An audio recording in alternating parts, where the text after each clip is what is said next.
So there's that. All right.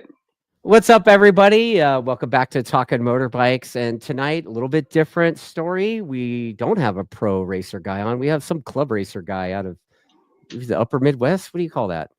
The Great White North. I'm not sure. It's cold, whatever it is. Close to, you're like South Canada, right? It is considered South Canada for sure. Yeah. Okay. Good way of putting it. Jesse Nelson, man. What's going on, dude? Oh, man. Gearing up for the race season here. It's no longer as cold as you're probably thinking. Fortunately, here is actually really nice today. It was like 60 and sunny. 60. Yeah, we've only got a week. Actually, I'm sorry. It's this Saturday. We have to pre-reg for our first weekend. Nice. So it's coming up super fast. First weekend at what racetrack again? At BIR. Brainerd International Raceway. With the CRA. The original CRA. The one that you keep stealing our intellectual property from. Oh shit. So, dude, I knew that was gonna come up. It's so funny. I the hats though, because I'm the only one that has them. Yeah. So, you have the CRA hat that I helped start, right? Yes. Yeah. You gave me a couple of them. Yeah. So let's talk a little bit about that. I was talking to one of the owners of CRA. I sold that a couple years ago, but yeah, one of my friends is still one of the owners of CRA, and they had a race at Vegas last weekend. And I was like, hey man, I'm gonna have a guy from the original CRA on tonight. Like, what's up? Yeah. And when we started CRA, it was kind of, I kind of started it, right? And I, I'm an idiot, and I ran Google searches and stuff, and for CRA, all I could find was like Canadian rectal, whatever, like, yeah, there's like 8 million CRAs. Colon Recovery Association. And I was like, oh, you know what? There's no racing CRA. Didn't even radar you guys. And then we made a I t-shirt. Can't believe it didn't come up. But okay, never came up. Yeah, we do have a website and everything. So yeah, we'd have to look for it though, like to find it. Yeah. Anyway. So there was some CRA people that were like genuinely upset, like quite vocal about it on the internet. And I was like, dude, do you honestly think that some guy trying to register for your races in Minnesota are going to accidentally register for races in SoCal? Come on, dude. You're trying to steal our thunder here. Like, I didn't even know you guys had thunder. And then, since then I've been to Brainerd a few times. Dude, I was even at Brainerd. I still didn't get it. I didn't get the club race thing at all. I didn't realize there was even club races happening there, even though you guys are like the oldest club or one of the oldest clubs in the country, right? I'm not sure who would be older, maybe CCS or maybe where or something. AFM? Like that, but good. I don't know. How old is the AFM? Dude, AFM's got to be like 70 or something. Oh, really? Okay. Yeah, they've been around. All right. Well, I didn't know they were racing on 30s Triumph. They had leather helmets, dude. Then. So they had leather helmets. All right. Right? Yeah, we don't go by that far. So yeah. So yeah, I thankfully I'm no longer part of government, so to speak. That's I'm more like a sidelines guy now, like not that kind of sidelines, different sidelines, if you will. Yep. So sure. But yeah, like I thought it was pretty funny, like how I was like, dude, we would change the logo, but we already made the shirt. Yeah. Well, I was happy to get those hats. It's like, wow, they have a CRA. So yeah. And then you started calling us the OG CRA, which yeah. So anyway, I thought that was hilarious. I don't see why anybody. I don't really see why anybody got their panties in a twist about it. I thought it was hilarious. So. Well, it's because people get their panties in a twist about all sorts of stuff. Oh, for sure. Right? Yeah. Right. So there's always anyway. Yeah. What are you? So how did you get into this motorbike thing? Like, how long have you been doing this?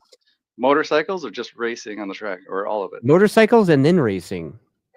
Boy, well, I would say my dad probably sparked my interest from telling the stories of his motorcycles when he was young.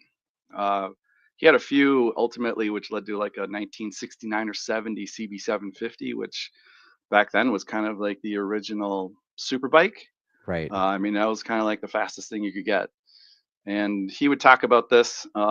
And so growing up, I was always into bikes, and I would get cycle worlds and motorcyclists and stuff as a teenager thinking, man, I could have one of those GSXR 750s. I'd be like the cool kid at school. Oh man. So when I was 21, a good friend of mine got a GSXR 750 brand new. I got a brand new GSXR 600 in 97 and started riding. Then 2000 graduated to a 2000 R1, which was going to be the new 2000 GSXR 750, but I was in the showroom and I saw that red, white, and black R1 sitting there, and it's like, wow, okay, give me that one instead. So, and that became my colors and have been ever since, red, white, and black. Really? And then, just in riding with my friends, I wanted to do the fast, twisty stuff all the time, and they kind of lost interest for the most part. As they do. I guess they wanted to go cruise the lakes, and I really just wanted to go faster. And there's a place just north of my house. It's called Opus, which is it's an industrial park that's all one-way, two-lane roads. It's really curvy and twisty, and it's got kind of different offshoot little circles attached to it. And you would just, I mean, since like the 80s when they built this place, this was like a magnet for people with cars and bikes to go there and just misbehave. So I'd go up there and do lap after lap. And I finally got to the point where, the other thing was this guy, Sean Edgett, who incidentally just the other day has a podcast, and he had Josh Hayes on that podcast. Oh, yeah? Like 2 nights ago. And he was running the TrackDaz at the time, which I think, if I'm not mistaken, he is the first one to do TrackDaz in Brainerd. TrackDaz didn't exist before that. And so I was at the motorcycle show. He had a booth. He had a bowl. You put your name in it and draw it for a track day, and I ended up winning it. So 2003, I bought a suit and went up and did my first track day on that R1 on the long course at Brainerd. There was no short course back then. Right. So yeah, the OG course. Yeah, the fast course. Yes, absolutely. So yeah, and then I did track days a couple seasons, and then finally I was like, man, I mean, I was faster compared to the other people when I first did track days than I ever expected to be. And I was like, man, I'm not bad at this. I'm just gonna have to go race now. So I went on an SV that was already prepped and set up from a guy in Chicago, I think a Blackhawk regular. Okay. And started racing. Been racing ever since. So that's a familiar story, bro. Like your story and my story, like we're those old guys that keep racing because we're like too dumb to realize that it's yeah. But somehow there's guys like us that like push through that rate of attrition. I was talking about Jeff May was talking about last night, right? Like 3 or 4 years and they're out. And that's kind of considered to be the average road racing 3 years, career right? length. 3 years, yeah. Yeah, it's like 1 year is track day, 1 year is amateur, and then 1 year getting your teeth kicked in and expert, and then you're on. Yeah, you get hurt, you run out of money. You go to kayaking instead or whatever, right? You take a job where you have to prioritize that or something. Yeah, something comes up. Yeah. Even though there's been a couple of years that I took off during all that time, but it's not like I never had any intention of stopping. Right. It just wasn't going to happen.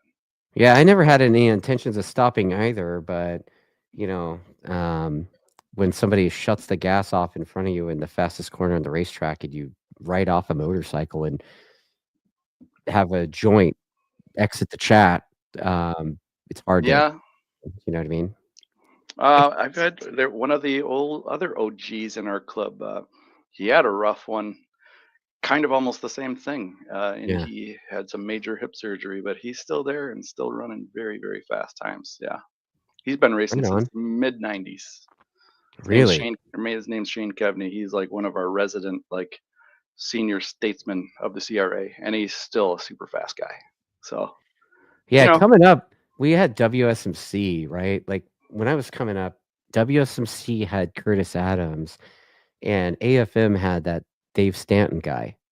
I think I've heard of both of those names, but it was the older statesmen. Like the guys that were like, and Jeff Stern. Also, we had Jeff Stern, right? I don't know if you heard that name, but like we had these guys, and they were, I was in my 20s, and I think they were in their mid to late 40s. And man, they were Sure. in their late 40s. They were still ripping, Mm-hmm. And then I Yeah. finally got to the age where they were when I started, and yeah, it's not as glamorous as it looked. It's just Shane. I think he's 54 now, still going. Yeah. I'm not Yeah.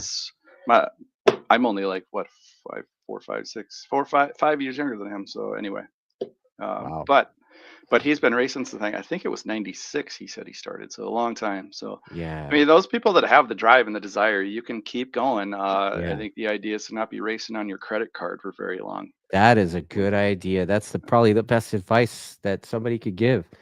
Yeah. No, but dude, you could put these fancy parts on your credit card and then maybe be faster, or Yeah. maybe more likely go the same speed. Yeah, right. The credit card just basically kept me in business racing because it was having to destroy the bike here and there. Oh That yeah. was just fixing it was part of that. Well, when I was So in my anyway, 20s, it was like you make that decision, like, do I pay the credit card or do I go racing?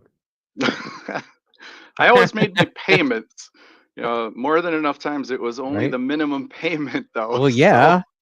you're just blowing a lot of money on interest. But yeah, I mean, Yeah. I finally got past the credit card phase of racing quite a few years ago, fortunately. So Yeah. these days I don't have to worry about that anymore. But yeah, I mean, for a lot of years that kept me afloat racing was the credit Yeah. card. So it is what it is. So you still racing the R1?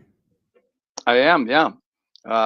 I didn't race much last season because had an unfortunate little incident at Road America at Jessica Zalewski's track days over Okay. Memorial Day, and yeah, my master cylinder failed going into turn 8 there. I think I saw that video. I might have sent it to you. I think I probably did Yes. send it to you. I think Yeah, you sent, yeah. That's somebody caught it on sounding video. quite familiar to me. Of you stacking a motorbike. I think, yeah, somebody caught that on video. I might have sent it to you, but yeah, you're going downhill into that sharp left, and I go to do the lever, and there was just nothing there. So Yeah. Sheesh. I tried to stab the rear brake, and that wasn't working for The rear much. brake And works so well. yeah, not going downhill. Yeah. And not when I never touch it anyway. So Yeah. probably bad technique on my part. But yeah, I basically just had to bail. And I Oh kind of man, just gave myself as much runway as I could. So dude. it was a little bit of a rough ride. I broke a bunch of fingers, and Yeah. for that reason, wouldn't really get to Dude, ride. I'll take a finger break any day over breaking your back or your shoulder or Your back, those are bad too. But I found the fingers heal really slowly, and oh unfortunately, yeah. I kind of can relate to that too, bro. so they heal slowly, and then you get carpal tunnel. And now I literally just got cortisone in both hands this week or last week, Oh so man. I can ride. I'm Well, gonna need the dude, surgery in the like I've fall. got the dexterity problems now with because the thumbs on both hands kind of like don't work super good. It's like Ugh, I have like a rap sheet now that I never wanted. You know, but I joked about this when I was in my 20s with there's another guy that used to race too. His name's Jacob West, long time, one of my best friends. And when we were in our 20s, we used to laugh about this stuff. Like, oh yeah, old people, they're like, oh my aching this and oh my aching that. yep. And but at least when we get their age, we're gonna know where it came from. Yeah, and Yeah, for sure. that was pretty funny joke when you're in your 20s. I suppose, yeah. I mean, honestly, when I was I didn't start racing until I was, I don't know, I think I was in my 20s when I did those track days. But, Yeah. and so I don't know, I had my first bunch of crashes and nothing really happened. Oh, I'm Yeah. sorry. I did break my wrist. I've got some metal in this one. Yeah. But I still raced 4 weeks later, and it was like nothing ever happened. So Yeah. you heal up real Yeah. quick at that. It's like It's like nothing. I've gotten into many of the argument with the wife over this. Lily's Yeah. like, "Why do you go in racing for?" Like I had one where 2006. I at one of my own track days, by the way. Like Okay. I was in a good scrap with this dude, Robbie Dowie, and we came up on a guy. I didn't even see him because the guy had swooped out. So I went under this guy, not even seeing this dude. and all of a sudden he went from outside to inside, going into the sweeper at Buttonwillow before the S's. Dude, Yeah. I didn't even see the guy until he was right on top of me, and you know, like you basically remember everything all the way up until your contact with the ground. Till you hit your head once, and then I lost like a couple of days, right? Yeah, gets a little. Then I fuzzy saw after that. double, dude. I saw double for like a month. Oh my gosh, I've And never hit my head that hard. So yeah, I saw double for like a month, dude. And I was like, what's going on? Like, calling the doctor all the time. And the doctor's like, yeah, I told you the same thing yesterday, that kind of vibe. And got to stay away from the screens for yeah, a while so and stuff like that. the week before the WSMC race, I could see like the double vision was gone. I was like, I'm good. So like it took quite a bit of battling with the wife to go racing that weekend. Okay. But I still went racing that weekend. Right? Because you got to. Because you got to. It's better to ask for forgiveness and permission, I guess. But yeah, what was I gonna say? Yeah, you definitely heal up slower now, but you said something I was gonna comment on. Others, the injury. Oh yeah, so whenever I see one of these doctors that I've got a bunch of shots in both of my shoulders, and now I see the hand guy for my hands. Yeah. And he knows Jake. He knows Kyle Onzorg. He's like, oh man, we see you guys all the time. Yeah, we're always putting you guys back together. You guys are nuts. So it's pretty funny. Yeah, he's like, yeah, you guys really all know each other. He's like, yeah, we do, dude. It's like we see like the same group of people all the time. Yeah, when you go to my ortho's the ortho's office, he's got like, leathers from people. Oh, really? Oh yeah, dude. Yeah. These guys probably should too. I mean, the rehab guy too. The rehab guy, I was like, oh, those are Raptors leathers. Interesting. Okay. Right. I remember Dr. Ting was the big guy back in like the 2000s. All the racers would see Dr. Ting. I remember reading that name in road racing world all the time. Well, he's the NorCal guy. Like he's hella north from here. Like okay. we're Dr. Brian's the guy down south. Okay. So, but man, it's like, I'm not really racing anymore right now, but man, a couple years ago even I was like, dude, Dr. Brian's getting old. Like, what the heck am I gonna do? Because like you don't want like when you're racing motorbikes, like you don't want somebody working on you as an orthopedic surgeon that only works on old people. Yeah, definitely not. You want somebody that knows what they're doing with these injuries and knows your history and all of that kind of stuff. And and is able to do things to you to help you get back to doing what you were doing when you got injured. Right. Right. So you could do it all over again. Yeah. Exactly.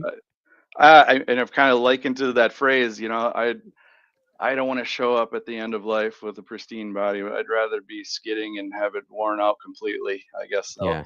Well, I'm getting to that point, so it's going to be pretty worn out by the end of this. Yeah. So, yeah. Yeah. So I've seen you. I've club raced with you with AFM at Buttonwillow. Yes, sir. Did you go to Thunderhill too? Thunderhill, yeah. Yeah. There's. You're like, look at me, I'm in front of you again. Like, that was only one. Let me go to my excuse book, right? That was only the one picture, and I think that was Thunderhill because I really, really like that track. But yeah, it was so. Jake, my teammate, and a bunch of other friends of ours. These guys from Cheap Thrills, one of them's actually my roommate right now, but they're also a sponsor, and they're the guys that they run a shop. They're a Pirelli vendor. They do retail stuff, but they're also an eBay, parts reseller. Okay. They were Chase and Devo. They were there, and a bunch of other friends. Mike, that's on the SMR team, and Squid Moto Racing. Feeling so Squid. He's gonna love to hear that, I'm sure. I mean, I'm wearing a Squid Moto club shirt. Yeah, I know. I figure, Yeah, he'll love to hear that. But yeah, it's Schmatter Motion Racing. But yeah, we went out there and raced with John Anderson, who's got that big program out in the AFM, and so he facilitated all of it, and basically we would just pay him a fee and we'd come out there. And yeah, we got lunch and everything. It was pretty sweet. And had a great time. It was those 3 weekends in early 2021. So I think it was March, April, and May. Yeah. Yeah. Those were some epic times. I think I did 2 out of 3 of those with you guys. I know you were at Buttonwillow at least one of those times. Yeah, I was at So, Thunder Hill at one of them as well, and, um, that year, I think I went to Thunder Hill later in the year as well, and, had a electrical problem, got rear-ended at going into turn 2 at Thunder oh Hill. my gosh. Yeah, and dude, the guy that hit me, like, I'm, like, going into turn 2, and all of a sudden, my bike shuts off. I'm like, "What the hell?" I'm looking at the dash, like, in my head, I'm like, "What the fuck is going on?" Like, I didn't even have time to react, and some dude just smashed me. And I didn't even realize it. I tip in, and he had just like, when he hit me, it basically tacoed my rear wheel, and, Mhm. as soon as I tipped in, the fucking bike just was gone, dude. Is Like, this where you hurt your back? no, no, no, that was I was actually before that, Before? Okay. 2018. But, Oh, okay. This was a while back. yeah, so, I'm, like, smashed, and I look over to my left, and I see some dude just doing cartwheels next to me. I'm like, Mhm. "Man." So when the track cleared, I ran over to this dude, and he was, like, asleep. The dude was out, Oh, no. and I was like, "Oh my god, dude." So I ended up helping the crash truck load my bike, his bike. We Mm. see the helicopter leave with the guy, and I'm like, "Oh my god, dude." Like, No, because when you have to leave the track there, you pretty much always leave in a helicopter at dude, I've Thunder seen Hill. people with a broken collarbone leave with the helicopter. Yeah, I mean, it's so far So away good. from everything. It's like that's why they have that like insurance program with the Yeah, helicopter at Thunder Hill. Like, yeah, yeah. you're probably gonna leave in a helicopter, you get hurt, so you may as well just buy the insurance for the helicopter. So anyway, You guys don't have helicopters landing at Brainerd? oh, we do from time to time, but there's a Yeah, hospital in town, so right. it's like I don't know, 10, 15 minutes away maybe. So I Yeah, mean, 98% of the time, it's gonna be the hospital if they go somewhere. But okay. definitely, we've had helicopters land. I mean, I mean, you guys still race on the Donnybrook course? um, we haven't had motorcycles do that now. This is going to be, let's see, did we do it? Not last summer. It's been, this will be the third season that we haven't had any motorcycles on the long course. They basically, we got kind of priced out of it. Oh, really? We just Oh, can't the rent afford there? it. Like, what like, Yeah, to rent I'm the just track. curious, like, do you have a good idea of what the rent is for Brainerd I Raceway? think I think I've been told for us to try and rent out a weekend on the long course, the Donnybrook course would be something like 60. Or All in? maybe the all-in cost, including like the medics and stuff, something like that, which there's just no way our membership can support. At least not the Yeah, way it is. Maybe if this was the late '90s, early 2000s, where you had huge yeah, grids and there was 200 racers instead of 100, yeah. that might be different. But now it's just not Mm. possible. I mean, their whole goal What are is, the grids looking like now?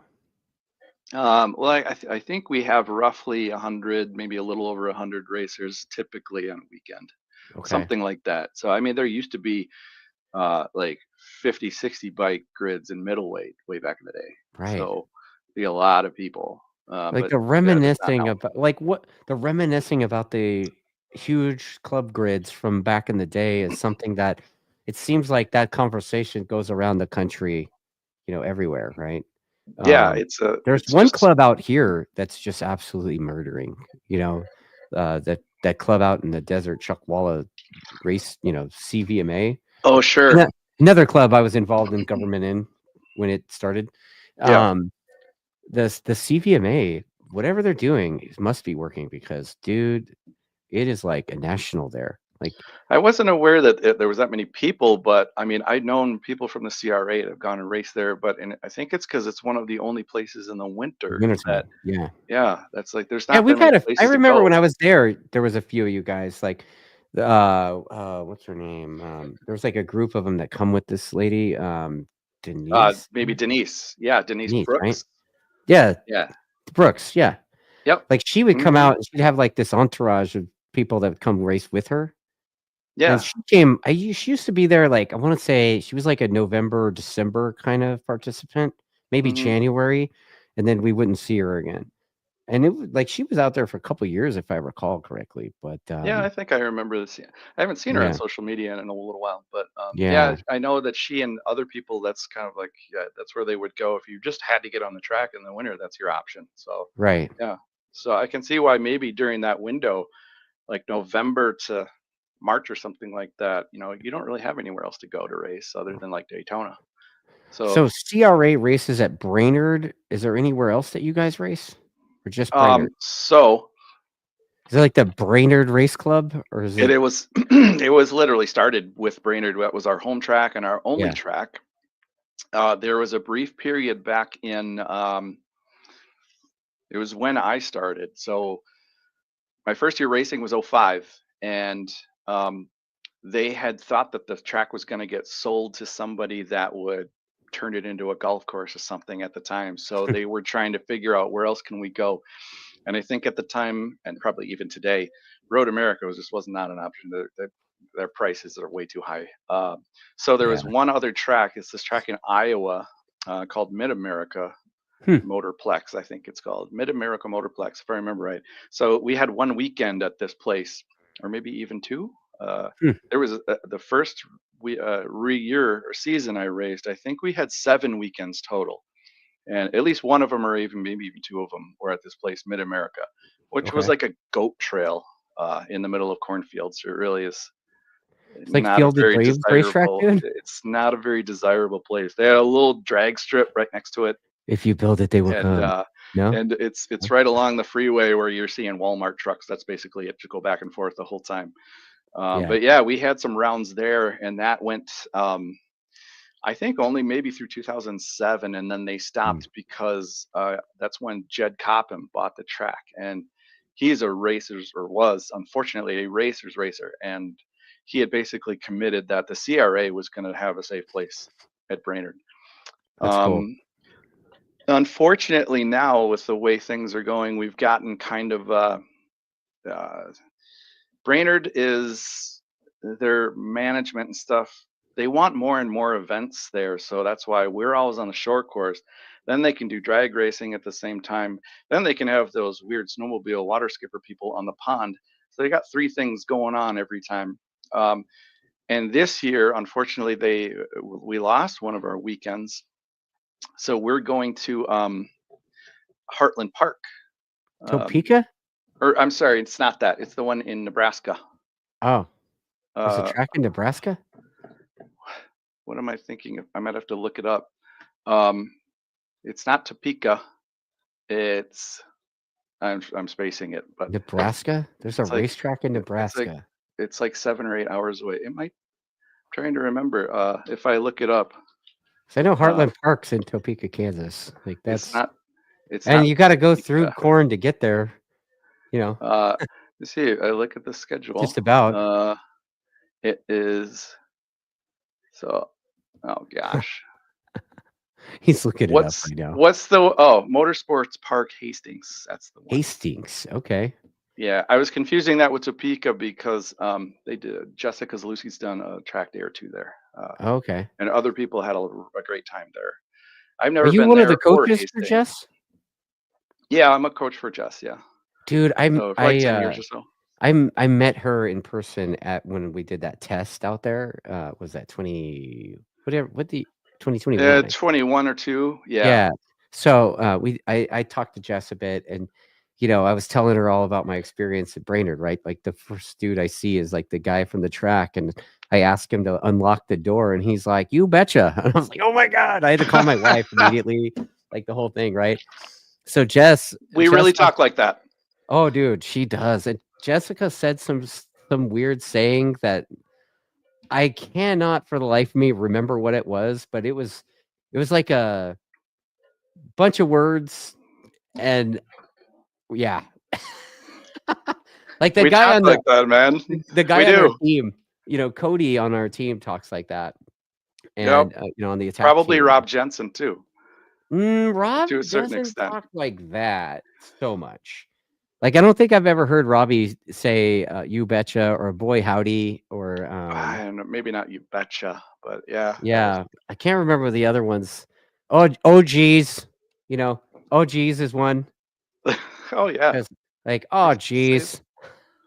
Oh yeah, I say that all the time. Oh, it is so good. So anyway, yeah.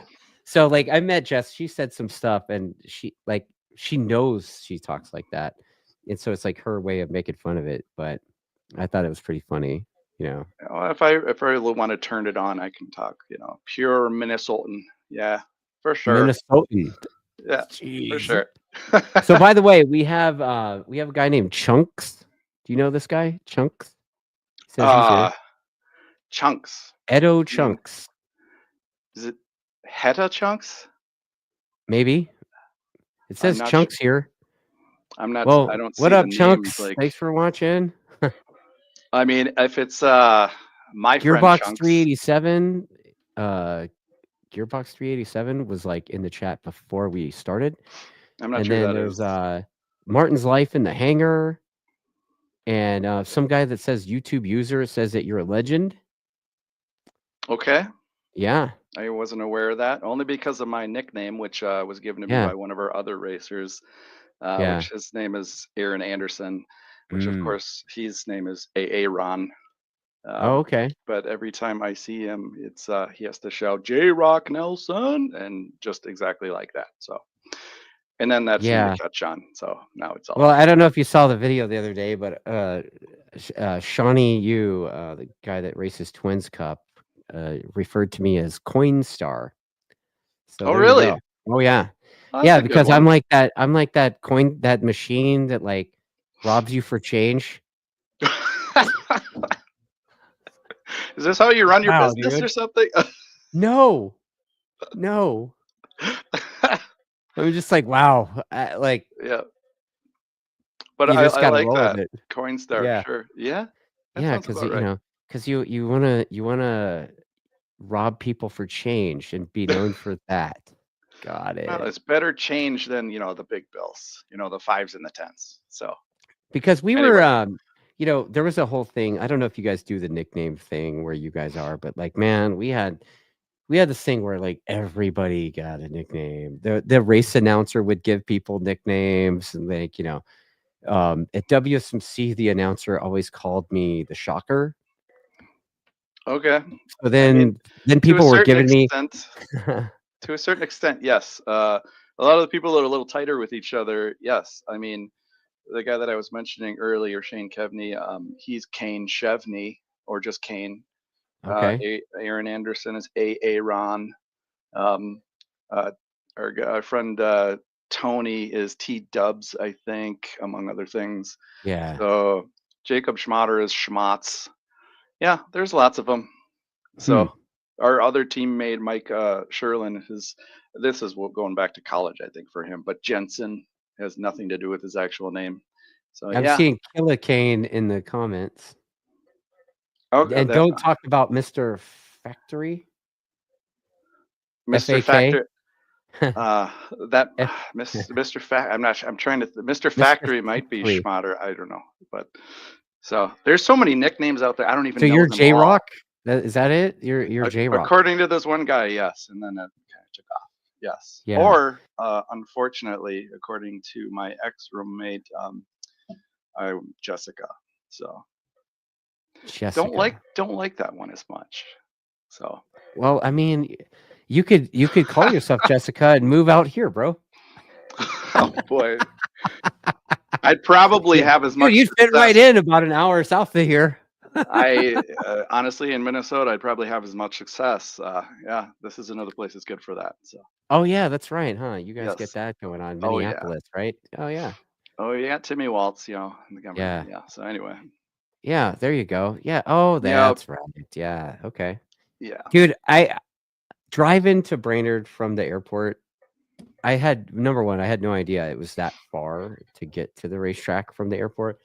But like, one thing I noticed was there was a lot of propane. Like, Hank Hill must be doing real well in that area. I mean, there's a lot of people that heat their houses with propane if you're not right in the city. But there's a lot of campers.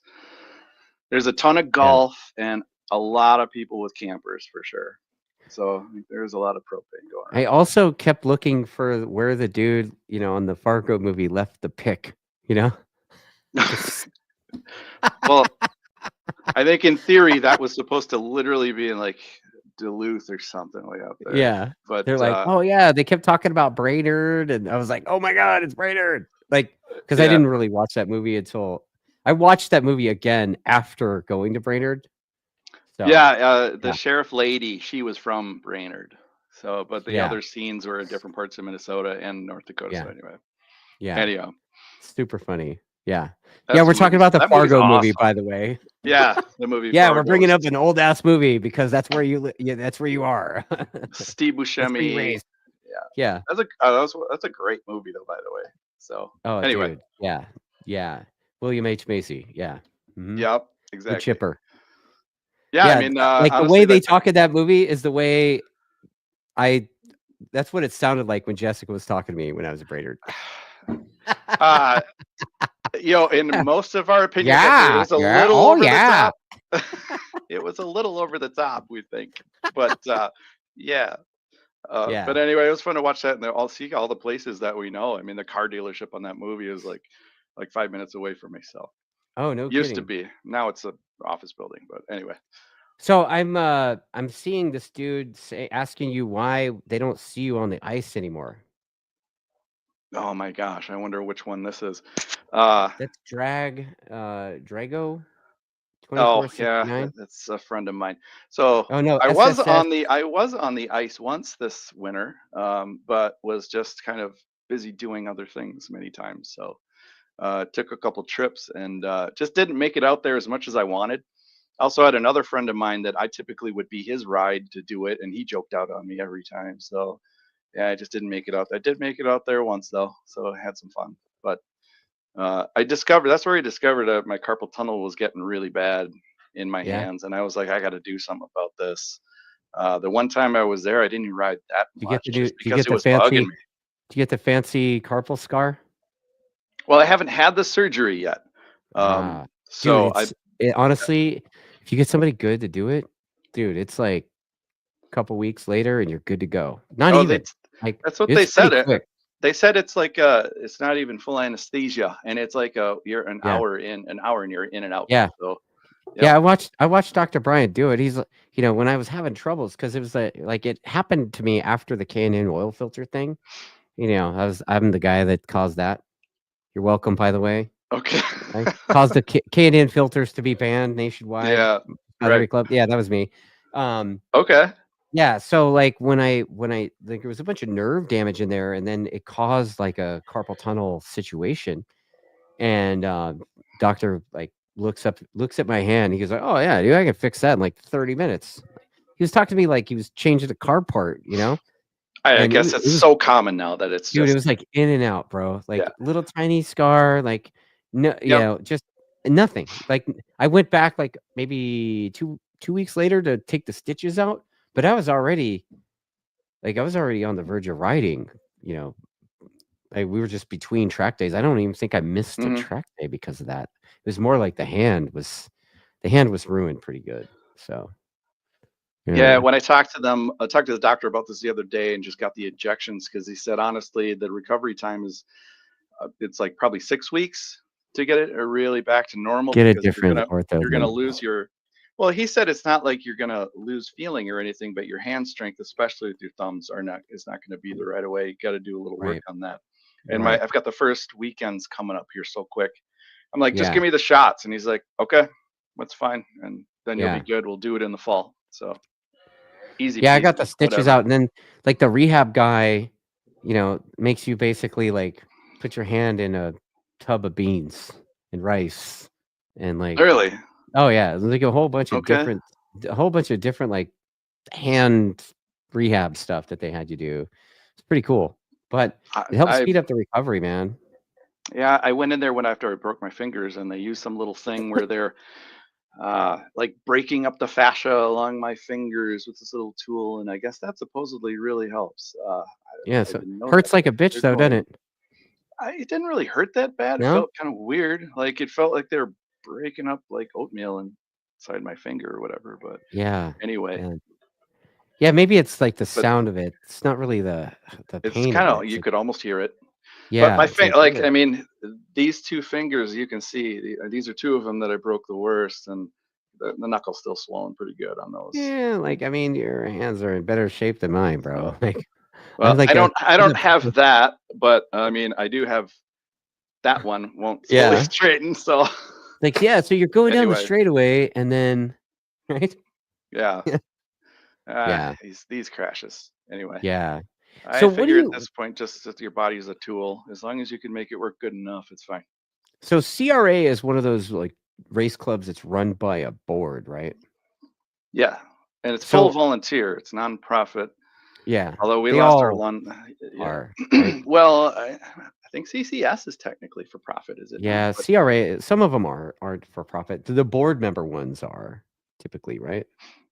our nonprofit. Yes. Yeah, I Yeah. mean, but this is full volunteer, meaning we don't even pay our corner workers. I mean, they can Mm. camp for free. They get all the beer they can drink, but that's it. So you pay your Fully corner workers volunteer. in beer. We literally do.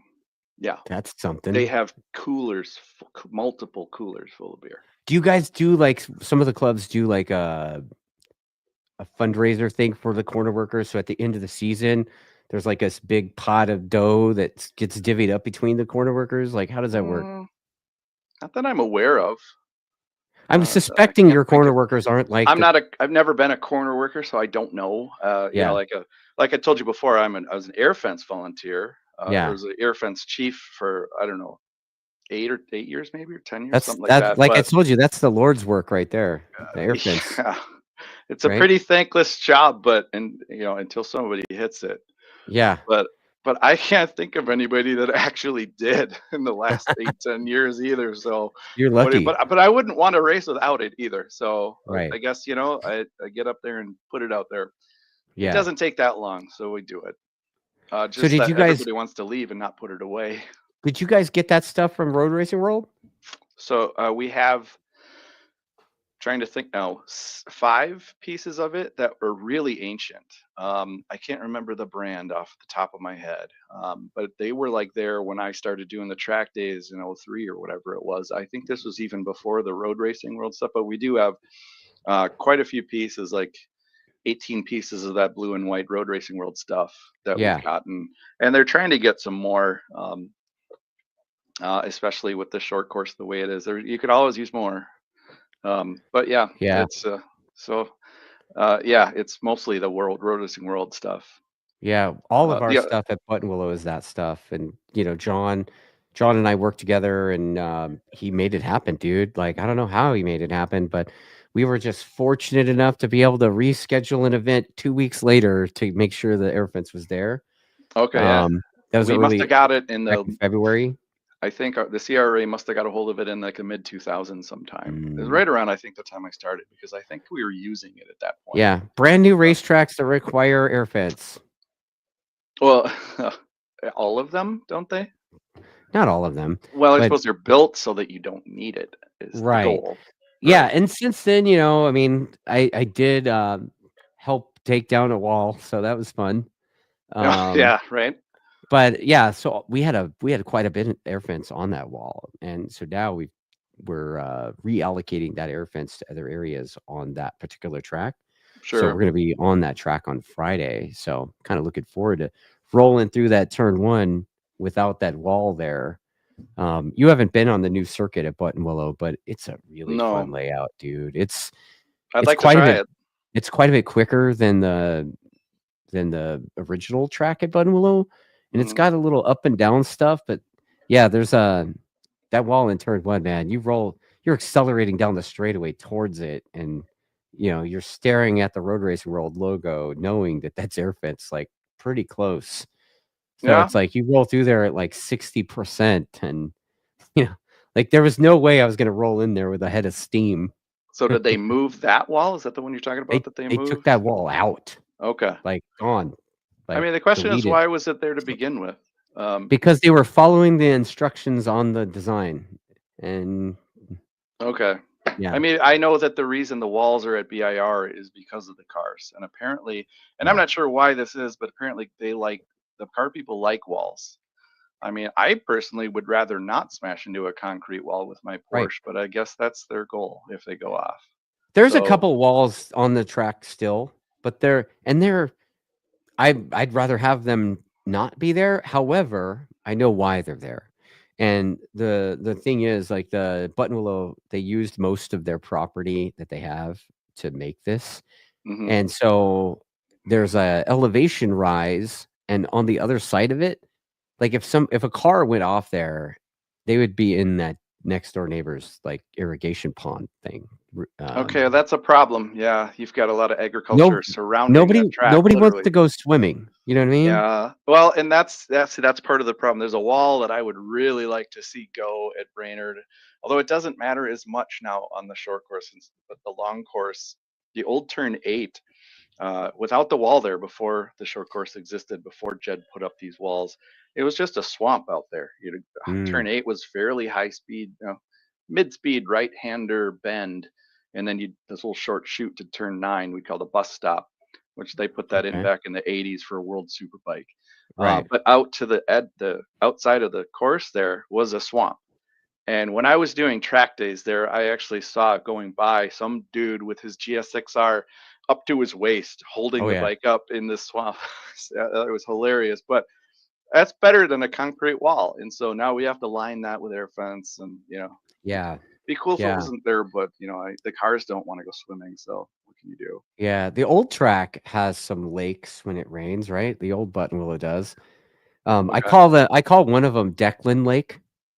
I don't know if you've heard of Declan van Rosmalen, I but have not, no. Declan's this Australian kid that basically went through our program, got his license, started club racing and stuff, and then I think he's been in Spain and Australia racing lately. But Oh wow. yeah. So I'm following this kid one time coming out of turn 1. He runs wide, where the corner worker stand is out there, and there's a which turn again? Turn 1. Oh yeah, sure. Yeah, so you exit turn 1. There's that corner worker station on the right just before you tip into the decreasing radius or to the off ramp corner, right? Mm-hmm. Well, right around that corner working stand is a heavy lake. Like it had rained and rained. Like it was like we tell everybody in the riders meeting, hey, we don't want to go fishing. Yeah. We didn't bring our waders this time. And the kid comes off the track and he goes right into it, man. Rode his R6 right into the lake. And it's right in laying front on of me. its side underwater, probably. No, it he dug it in there and it stuck. Oh, it did. It was upright. Nice. Okay. Right. So yeah, Lake Declan at Buttonwillow. That's okay. Lake Declan. Mm-hmm. Buttonwillow was I would just call it, for me, a peculiar track. Not my favorite. Peculiar. Very. It has like jumps on it. Like jumps. Why is this rise here in the straightaway for no the wheelie bump? And there's 2 of them right after. You got the first one, and then you got those S's in the downhill, and then another one, and it's like, you could like grade those out, but I don't know. But then you wouldn't be out. How would you look cool on the internet, dude? Like, I mean, like it was very odd. It was a very like heavy, like you're flicking the bike back and forth a lot. Yeah. Like way more than anything we have at Brainerd or almost any other track. It's got a good mix though, right? I mean, because it's like it's got pretty technical stuff, like you said, like hard on the brakes, second gear stuff, right? Very, very technical, yeah. But then it's also got some pretty like 4th gear sweeper type stuff, right? Yeah, you've got the big sweeper out there, though, whatever it is called, Riverside sweeper. I thought the Phil Hill corner thing, the Phil Hill, I thought that was kind of cool because that feels a little bit like, I don't know, the corkscrew, if I can imagine it, or the corkscrew at Thunderhill, which I love. Cyclone. The Cyclone. I love those parts, but Thunderhill was really much more my style because other than that, it's pretty wide open. Yeah. And, dude, you'd probably, because you're a Brainerd guy and you raced on that Donnybrook course, you'd probably be a huge fan of Willow Springs. That's the one other track I've heard of that possibly has like a right-hand turn as fast as turn 1. Is on the Donnybrook course. 6th gear with your knee on the ground. I mean, yeah, it's probably the one difference is that you're not going as fast into it as we are into ours, because I mean you're wide open for, the better, almost a near mile going into the turn 1. Yeah, So you guys are. That's why they say that Willow Springs is the fastest course in the West, yeah, right? I guess. Like you I guys mean, are a little too east to say West, we're right? still technically west of the Mississippi at that point. But anyway, yeah. But that's why, yeah, that's the one thing about it. The other turn that I can think of in the USA, they say, like, Matt and Ladden wrote a little piece on Facebook a while back talking about turn one at Brainerd, Yeah, and just how that was the thing that gets racers' rocks going, is that turn yeah, one there. He's like, the only thing I can think of that was comparable is turn eight at Willow Springs. yeah, But yeah, I mean, the turn one at Brainerd on the long course is like, it's the only turn I can think of where you're even on a leader bike, you're next to literally topping the bike out, and you're going to the turn and you're not touching the brake. yeah, You're never touching it. I mean, yeah, even on 1,000, you're just rolling off a bit, but not all the way. Because at that speed, like, the wind resistance just slows you down so fast. yeah, You want to keep a good lap going. I mean, you have to keep some power, keep your momentum. So that's like going from, you're doing 170, 80, 90 something miles an hour yeah. into a turn where you're not touching the brakes. That's like, it's almost, there's no technique involved. It's literally just courage. So I mean, I remember watching the AMA races back in the day, even the 600s. I mean, there's still somewhere on YouTube. There's like one of the old 600 races, and it's like I want to say it's super bike too, you can find them. yeah, but I want to say the 600 race I'm thinking of it's like I want to say it could be Eric Bostrom maybe, and Miguel and Aaron Yates, and I The don't one even I'm the Hopkins might I think Hopkins might have been already gone, but dude, they are like full boogie down that drag strip, and they're on the yeah, gas like for a while, and then yeah, literally they're like, "Ah!" It's yeah. like, The dude, race I can think of with those guys is a superbike race, and they are all in it.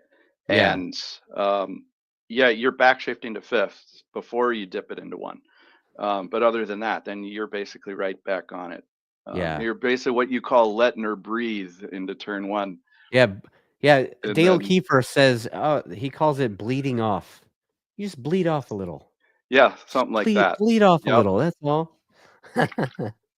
yep. That's all you need to do, right? Yeah, But then that's crazy. you're full throttle out of it. Like, I mean, Yeah, turn two is far enough away that you treat it as a standalone turn. yeah. So you're literally at top speed or nearly top speed, and Hmm. you're hitting a turn where you don't use the brake unless there's some sort of emergency. So can't really think of another turn like that. And it's Do you banked. do you think that do you think that what do you think that would it take for Moto America to come back to Brainerd on the Donnybrook course? Um, What do you think's well, missing? they did it on the short. It's really a safety issue. I think that's all there is to it. I mean, obviously Yeah, the facilities are lacking a bit. There. I yeah, mean, this isn't a world class racetrack, but we don't pretend to be. right. It's more safety than anything, and I think it's probably primarily turn 10, with the Mm, tower sitting there at the beginning of the drag strip. I okay. mean, because no matter what you do, you can't move the tower. I Right. mean, so the only possible way of helping is, you know, more and more and more air fence. But then, I mean, I don't know, doubling up the air fence or something like that, Yeah, maybe. Um, and then the other ones are also turns 8 and 9. I was just talking about turn 8. Like, I wish we could not have that wall there anymore. right. Um, they actually did move that wall out for us, because when they first put it there, it was a lot closer. And Yeah. some of the instructors went up there and tried it, and there's like, we're not gonna race on this. That wall's way too close. They're saying, Um, the dude in the comments says there's a VHT on the drag strip in the rain. What's VHT? oh, I'm sorry. That's the other big, huge reason. It's weather related. What's VHT? VHT is the stuff they put on drag strips that just Oh, the makes it pimp juice. ultra sticky. Is Yeah, that the pimp juice that the street outlaw guys always talk about? it's just, I'm not sure if that's what their pimp juice is, but Yeah, it's stuff. It comes in huge barrels, says BHT right on it. And No yeah, shit. Okay. they spread it on the drag strip, and it makes it like if it's like super hot up, it's a 100-degree day, and Tacky. you're walking on it, it's literally your It'll grab your shoes gonna shoe. stick to it. Yeah. Yeah. But as soon as it gets the slightest bit wet, it's like coating the track in Slime. oil. Yeah. Yeah. I mean, you could literally fall down going in a straight line. Oh, no kidding. I Okay. mean, it's people have done exactly that. And Hmm. they're just moseying down the track on their butt with the bike laying on the ground, just waiting to stop. Yeah, Hmm. that's what it's like in the rain. So, Sounds like a great time. I mean, it's probably the easiest crash you'll ever have, but yeah, Yeah. it's really hard to, you got it. The only way to get down the track is the very, very center line, little bit of concrete that doesn't have it, or right at the edge of the wall. And so, whenever it's just the slightest bit of rain on the lone course, that's what we'd have to do is just go all the way to the outsides or right down the middle. Hmm. So it's like a parade on either side. So Dude, that's nuts. That's a perspective that most riders will never have. it's a little trippy when you're already doing 100 and all of a sudden your back wheels just I mean your bike red lines and you're like, oh crap, dude. So yeah, it's like that. Oh man. Fun Like times. I mean I think out here in California, I think anytime there's water on the ground, it's freaks most of California riders out. But I think at Chuckwalla, I think the gnarliest thing is I don't know if they still have these, but man, they used to have these dust storms when the place first opened, and it was like, Oh, in the desert. Yeah. yeah, dude, it was like Lawrence of Arabia, dude. Like, dude, you'd be like in the pits and you'd look out and you couldn't see the track, like you could just see the wall. And that's Oh it, my, like sounds the like in hot a pit lane, you like one know. of those movies like The Mummy Yeah, or something with the dust storm coming at you. yeah, the Mummy, Hidalgo, whatever, you know what I mean? Like Lawrence Yeah, of Arabia, that kind of stuff. Yeah, that would suck. dude. Gosh, and I'm sure the sand gets everywhere. Dude, it gets everywhere. You pull the airbox off at the end of the weekend, it's like full of sand. Your You trailer's full of sand. trailers full of sand. Your shoes, like everything you own Oh is full of yeah. sand. Dude, there was a kid the first season of CV Mate. He comes in after one of the races, and the race director pulled the plug on the weekend after that.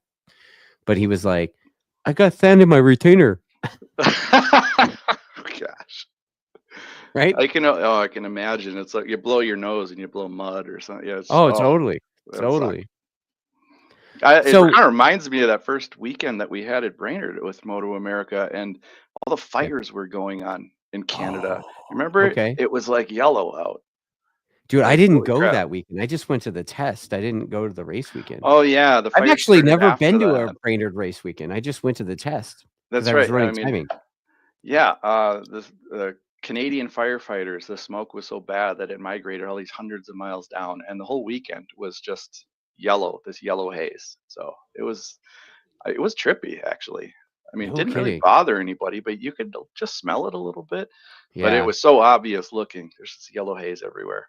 Yeah, we've had Interesting. those smoky days here in California. California seems to catch fire just about every summer. You know, some Gosh, summers worse than others, but you know, I've been to I many heard of a a bad one recently. well, yeah, yeah, Yeah. yeah. But you know, I mean, the NorCal ones seem to generally, except for this last one, the NorCal ones generally are way worse because there's a lot more mountains and forests and, Yeah, a lot more you know, areas. yeah, Heavy forest, yeah, for sure. yeah. And it seems like it's always like a old power infrastructure or an arsonist. It's Yeah. it's never natural causes, right? It Like the seems like, fire. well, Yeah, but then again, if it is natural causes, I guess how are they going to prove that? So, right. it was Yeah, lightning. Well, nobody saw it, so you don't know. But anyway, yeah, they yeah, certainly when somebody does it, then they certainly try to find it, prove it. yeah. So, Yeah, but that last one, man, it's like there are a bunch of our customers right before our first event of the year. They lost their homes, they lost everything, man. people in the So, Palisades and yeah, oh yeah, dude. gosh, that would I, yeah, that was rough. one of my staff guys, like this guy's like a F-35 test pilot guy. Dude, he lost everything. Oh, no Like kidding. his whole house, everything. And he's still going to the track all the time. And I guess he's like living on he's living on base now. Like he's moved his family to base. So at that point, what can you do but just keep living your life? yeah, yeah, I mean, yeah. Well, people's wait for the houses insurance. burn Hope it down works out. individually, but Yeah, I'm sorry. like wait for the insurance. Hopefully you get taken care of. I mean, Right, who knows how that's going to go down in California, but dude. yeah, gosh, that would suck. But I yeah, mean, I think it's right around the similar thing to having the tornadoes in Tornado Alley and the hurricanes in that area, and yeah. you know, And we get tornadoes up here, but not like tornado like Oklahoma and Nebraska tornadoes. Those are significantly worse most of the time. so In Gear Moto is asking for how many tracks are in California. There's quite a few tracks here in California. Here in I could SoCal, we probably have. name half a dozen. I mean, we have Buttonwillow. We have 2 tracks at Buttonwillow. We have Willow Springs and the Streets of Willow. There's Chuckwalla. Then you go NorCal, and then there's Sonoma, Laguna Seca, Thunder Hill. There used to be a track in Fontana called California Speedway, but that track's basically gone now. I think they're Oh, making it really? into a NASCAR short track now. So Fontana's racetrack's gone. And then within a few extra hours, if you could tack on a few hours, it's so crazy. People complain out here about driving 3 hours to places like Chuckwalla, and they're like, "Oh, I don't want to go all the way out there." And then people in other parts of the country like, "Man, it's only 11 hours." Oh yeah. I mean, Right? some of the one of the guys that usually pits with us when we race. I mean, he lives in Des Moines. I Yeah. mean, he's got to drive a solid 5.5 or 5, whatever, to get to Brainerd, and that's the Right. closest one. So Yeah. So within a few hours of that, the farthest track for us, well, the farthest track for me is Thunder Hill because it's way north, hella north, if you will.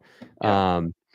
But there's also that it's not really a racetrack per se because I don't know if any racing actually happens on it, but there's that track in Pahrump, Nevada, which I've heard is of Pahrump. yeah, I bet you have. I've heard of all of these places. Yeah, I bet you've heard of Doesn't mean I Pahrump. know them. I'm But sure anyway, you heard of Pahrump mentioned in some kind of documentary about services rendered in that area, right? Probably not motorbike hilarious. discussions. Okay, there's also Vegas, right? And then Vegas Motor Speedway. yeah, Is there and anything then in Arizona? there's all sorts of stuff in Arizona, man. Dude, Arizona seems like the mecca of like the private racetracks opening everywhere. Oh, like So, country club racetrack type of stuff. Okay. So, the one that the TAC team tests at a lot, and actually the track actually sponsors the team a bit, but Podium Club. So a little bit south of Phoenix. Dude, the place is awesome. Like they don't have infrastructure yet, but man, when they get that infrastructure dial, that place is gonna be amazing. Like it's already the surface is nuts. Like it's super great. But then maybe an hour past that is in just outside of Tucson, it's Indy. That one's pretty nuts. Like that track's got a bunch of weird stuff. Like you come out of what that one is, but it's the one like Yamaha school goes to a lot. It's like a country. You roll into the place and there's like jets, like oh really? military. Oh yeah, bro, like military fighter jets and stuff. It's nuts. Sure. Lots of nice garages, and I think people just fly in there. And no chunky buns. I have not been to the track in Ozarks yet, but hey, bucket list is still on. I'm adding that.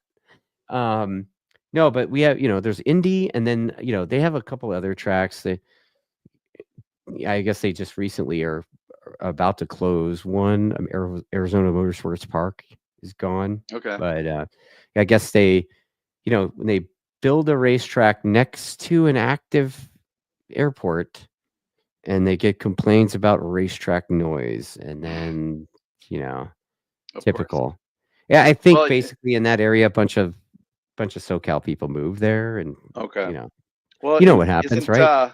Isn't Utah fairly close? Not too far. Utah for me is about 11 hours. Oh wow, it's that far. Oh yeah, I didn't think that one was, but I mean that's a cool track too. Yeah, I really like Miller It's hard to call it Utah Motorsports Campus. It's, Larry H. Miller did that thing, and it was like a prime example of what happens when somebody that has a lot of money and they want someplace cool to, drive their fancy race cars, GT40s and crap. No expense spared. Larry blank checked the place, and then, after Larry's passing, the place has been kind of run down since then. But man, it's the perimeter course at Miller in Utah Motorsports Campus. Like, perimeter course is nuts. Like, it's so cool. That's a bucket list. I'd like to ride there along with like Laguna and stuff. So you haven't ridden Laguna yet either? I have not ridden. Yeah, I've been there a couple times for races, but I've never gotten to ride it. So I know a guy that could help you with that. Yeah, I've heard. I know this guy that does TrackDaz. Coin slot or something. Coin Star, yeah, slot. Coin Star. Coin slot. Wow, dude. Thanks a lot, Dick. No problem. Yeah, so that's that'd be fun. Yeah. I mean, I honestly I've been on my ultimate bucket list track, I will say, although it was in a car, not a bike. What's that? Which was the Nürburgring. You went to the ring. Yes, and in October 22, and I'm very likely going again this July to do it again. No kidding. Okay. Hopefully drive a faster car this time. What did you drive last time? It was a rental BMW 218, which is like a European only non-turbo 4-cylinder. So it was dog slow, but it was track prepped. So good tires, brakes, suspension. It had like auto like a BMW Miata kind of. Yeah, kind of. Yeah. Okay. It was a 6-speed manual. It had auto blipping though, which was kind of cool. But it was a good car to try it out first at least. But I ended up driving like 6 laps in it. So. Are you like a gamer? Like, how do you learn a track like that? I grew up 13 miles. Yeah. I grew up playing playing Gran Turismo. Okay. And probably more than any other track, I spent my time on the Nürburgring over and over. Okay. And I kind of quit. I lost track of video games for a lot of years, but when a friend of mine that used to race and now does these trips as a business puts on these motorsports oriented trips, I got one going to, and you can drive on the Nürburgring. I was like, I gotta go. So yeah, that's nuts, dude. Doing it again. So yeah, it was outrageously fun. I did not want to stop, but I got to the point where it was like $7,500 deductible to wad up the car, and I was like, I'm getting a little close here, so I should stop.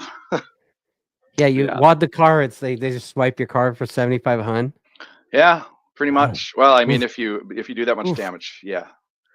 Okay. Well, the one I want to drive this time is 20. So what are you going to drive this time? It's the one that I'm hoping to get is a Schnitzer modified BMW M2. So it's like lowered with some other stuff on it. It's pretty race cool car car. Shit. Okay. It's not like a full blown race car, but it looks like it is actually. But you can go all the way up to a Porsche GT3 RS, and the deductible on that one's 200,000 euros. Oh yeah. Oh okay. So I'm not willing to. A little out of the tax bracket for that one. Not going to sign that piece of paper. So I mean, for 20 grand, couldn't you just go over there and like buy a new whatever and just go? Like not a car like that. No, a motorbike, dude. Just go buy a. You could go with 20 grand. You just go buy a bike and just have it. So the crazy thing is, this is the first season that bikes are banned on the Nürburgring. Really? No bikes on the Nürburgring. They just did it. Yeah, did it. Yeah, I mean, I think they've had enough of people dying. So yeah, it seems kind of sus. Like I've seen those YouTube videos where there's like always cars and bikes, and there'll be like a flatbed truck on there, a school bus, tour bus. Oh yeah, I mean, it's the weirdest thing ever. I don't know about a flatbed unless there's a crash or a school bus. But you will see like transit vans and sprinter vans and stuff on there. So you're out there on the bike with all the cars. And actually, it's a funny story. I found this guy that did bike videos on his R1. It's like 99 R1, where he'd strap an old camcorder to the tank. That's right. Like in like 2001 or two. His name was Joran Syme. I'd watch all these different videos he had. He'd do all these laps, and I just so happened to be. I was on a staff member of the youth group of church. Had a missions trip in Seaside, California in 2002. Just so happened to be bike week while we were there. Like, holy crap, I got to go watch Laguna Seca. So I convinced the pastor to let me bring these two other guys that were into bike. We went and watched Colin Edwards win race 2 of that, where it turned the whole season around for him, which was sweet. Dude, but I ended was that the weekend that okay, I'm gonna give you a Wayback Machine because I was there that weekend. Okay. We were sponsored by Lockhart Phillips back then, and Lockhart had the hospitality suite in the turn 4 area, and they were sponsoring the Kawasaki team, and Eric Bostrom was racing World Superbike on the Cowie, and like a wild card or something. Every time Eric would go by, we were like da da da da with the air horns, right? Yeah. And it was so bad that it drowned out the announcers for the race. And so the racetrack came down and confiscated all of our air horns. Okay. So nice. Yeah. That's we were that was us. We didn't spend much time in turn 4. We climbed the hill to the corkscrew. We had to see that, but we were only there for race 2, and then we had to go back. But yeah, I found out that this guy that was doing his videos in Nürburgring on his bike, he passed away a few days before that. So I can see why they quit. I mean, the Armco barriers are like 4 feet off the track. Yeah. You're out there with the cars and everything. He crashed on somebody else's oil. Yeah, so I would never ride a bike there. Dude. But I would definitely drive the car there. So have you ever crashed in somebody else's oil? Yeah, my first crash ever on the track. My second weekend racing, as a matter of fact. Yeah. I started racing on an SV that I think we mentioned earlier.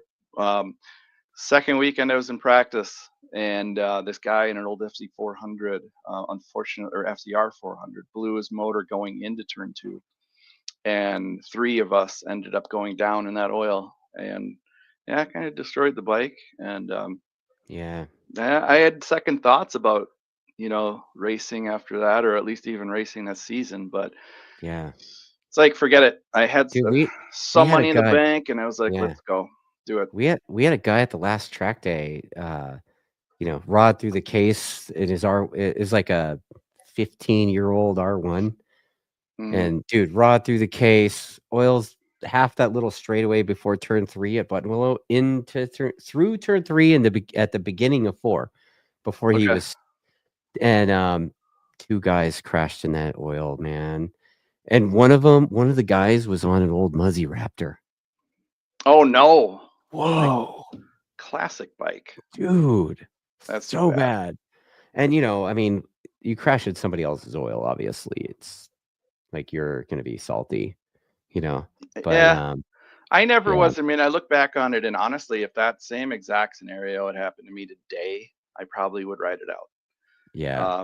Because the oil was only on one part. I probably would have been like, okay, well, I'm not gonna deliberately go off the course. I'm gonna see if I make the turn and just keep turning, And I probably would have made it, but hadn't been my second weekend racing, and having never had anything like this happen before, I was just drifting until I felt like, oh crap, I better get off the bike now. Like, oh geez. Like, oh, don't you know you got to get off the bike? So. Oh man. Chucky Buns is in the comments, and she's saying that Promo Racing does gnarly track days for us peasants at Mugello. I've never heard of that. The guy that is, taking us to Germany this time, he did we did a trip where you could do a Ducati day at Mugello as well. No kidding. So he rode on Mugello with one of the Ducati MotoGP riders, who was like an instructor for that whole thing. So there's an AFM dude that does that. Like, he's like a tour guide, a tour company, and what's his name? Cat McLeod. He's an AFM guy. He's a rather large gentleman with quite the hair. like blonde, Okay. long blonde hair. Like the dude wears a kilt. Like he's that guy, right? Oh wow! All right, Like a he's a kilt. giant, like 6'5" dude that wears like Does giant he Doc Martens and a does he kilt. do those log throwing competitions? Because I Dude, know he the people in the should. kilts like to do that. Oh yeah, But the Scottish Games or whatever. yeah, that kind of stuff. So He probably does, dude. His last name is McLeod. sounds like it. So he But fought in that whole war in the he movie. does this whole thing where he calls it's like I think it's or like Loud Escapes. Okay. And so he does this tour thing where he'll go and he sets up dates at different racetracks all through Europe. So, you know, you pay him whatever it is, and then you fly out and he connects you with some kind of motorbike. You go spend a couple days at one racetrack, and then you ride a motorbike through the Pyrenees and all that stuff, and Mm-hmm. then you go to the next racetrack. It's pretty neat, man. It's pretty neat. That would be my bucket list. But then there's like bicycle tours that do that now too. So I'm like, Yeah, and yeah, you're into the bikes too, and yeah, yeah, I'd probably do that too. But yeah, this friend of ours, this is basically his business. Also, he does things like yeah, that where it's yeah. not you don't always get to ride or drive on the trips, but like yeah, you went to Monaco. They all watched the F1 race. Saw Oh, that's cool. Conor McGregor, hold forth with the crowd from his boat there right on the shore, and yeah, trips like that. So, but this other one, I'm gonna supposedly get to go to Hockenheim and do the Porsche experience and get to drive a Nice. Porsche GT3 RS around for a little while You know, I'm hearing a lot and of stuff like car that. stuff out of you and not a lot of motorbike stuff. What the hell's going on, bro? I don't know. Maybe are we getting old? I don't know. Hey, I'm, don't include me on that crap, dude. I'm still riding motorbikes way too much. well, I am planning on doing a full race season here, so yeah, it'll happen. Chunky Buns Everything's good. is asking me if I'm tall enough for a supermoto. You're Dude, as tall as I me. have a supermoto. I have Yeah. one. It's in my garage. I I've think you're it's an probably electric slightly start. taller than me, and I've got one. Electric start 450, man. I use it occasionally. Not Yeah. as much as I should, but I have it. I mean, So, I use it to teach at Jessica Zalewski has her Czar's riding course days at a local technical college here. ah, So it's this tight little road course, and they train truck drivers and things on it too. okay. But she has her courses, and I ride my supermoto down there. So, Right on. well, supermotos are really making a comeback in the CRA too, so I might end up racing it again. Mm. So, Yeah, this is just my Thrasher fun bike. You know, I got it from Yamaha like 5 or 6 years ago. It was mhm, like, I think it might be the first year of the electric start YZ450 and okay, 2018 model, I think. You know, I get a bike and then I break my back. You know what I mean? So it's like, yeah, sure. Yeah, um, mine's a 2016 KTM, so it's electric okay. start. Yeah, I, I orange would bikes. Orange I bikes. wouldn't get a kickstart one these days. It's Yeah, Chunky Bun says she's too short for a supermoto and needs a boost. Well, you know, lady, you're married now. Make your man give you a boost. Like, what are you gonna do? you Right? need two of those stands that you have to pick the bike up and put on. You just put one on each side, Oh and you yeah, just yeah, stand dude. You on could that and stand up on the just ride away. dude. Yeah, of course. You There could you get go. some of those arms that come down on the people that are paraplegics.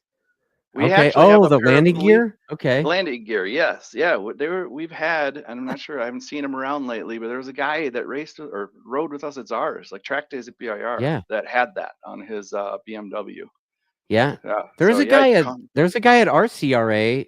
I don't know if he's still racing, but he was racing at like a Ducati something. But I don't know his real name. I just know him as Wheels. Like the dude, Yeah, right. what's up, Wheels? You know, and he's wheelchairs up and It's you pretty know, crazy, man. I mean, yeah. they come down and these things come down and they're just good to go. It's Yeah. pretty sick. Unfortunately, the guy I'm talking about, he actually got in a wreck. Uh, Yeah.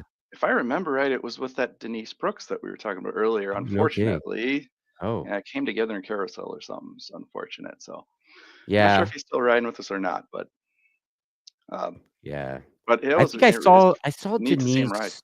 I saw Denise a few years ago at the Track Day Circus that we I was like a co-host with that with Cooper and Richard Finley from Apex Assassins. I'm not sure what the TrackDaz Circus was, but is that well, like a they call it like the a circus. podcast? I mean, no, it's a track day. It was a track day at Utah, and oh, you Miller. know, yeah. So we had the Miller track day, and then it was like we had this guy named Patrick Stevens with his little wheelie school thing, and Jason Britton was there doing his stuff. Like it was really cool. Yeah. You know, I had Coop out on the straightaway with the radar gun. We had like the speed contest or whatever. In the evening, they were doing roll races on the front straight. Like it was awesome. It was super wow. good. It's a little bit of a party. Yeah. So Denise and a group of your CRA folks were there, and we all had our little download session about our experiences with a certain mechanic from out here.